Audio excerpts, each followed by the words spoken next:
তো এই যে আপনাদের ভাইয়া অনেক পিঠা কিনে নিয়ে আসছে। আমি তো পিঠা বানাইতে পারি না, সব কিছুই পারি রান্না করা আসলে। এই হচ্ছে পাটিসাপটা পিঠা।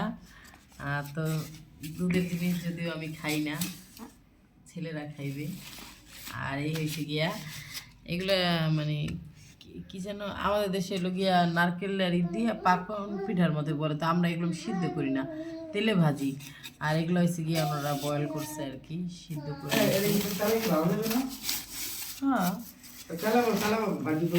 হ্যাঁ, ওনারা হচ্ছে গিয়ে সিদ্ধ করছে। আর আমরা কিন্তু খালি খোলায় ভাজে না, আবার আমাদের দেশেও ভাজে, মানে তার তার ভিতরে দিয়ে তারপর ভাজে। আর এগুলো হচ্ছে গিয়া এগুলো হচ্ছে ঝাল জাতীয়, হ্যাঁ ঝাল খাবার, ঝাল পিঠা চিকেন দিয়ে বানানো। এগুলো আমরা খাই না, বাচ্চারাও খায় না। তো ভাইয়া পছন্দ করে নিয়ে আনছে আমরা খাওয়ার জন্য। আর এটা হচ্ছে গিয়া হালিম। হালিমটা দেখেন, হালিম কিন্তু আমার অনেক বেশি পছন্দের খাবার।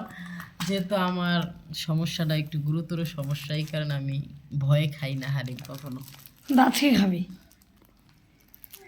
কেটে দি। আমায় নাও পেস্তা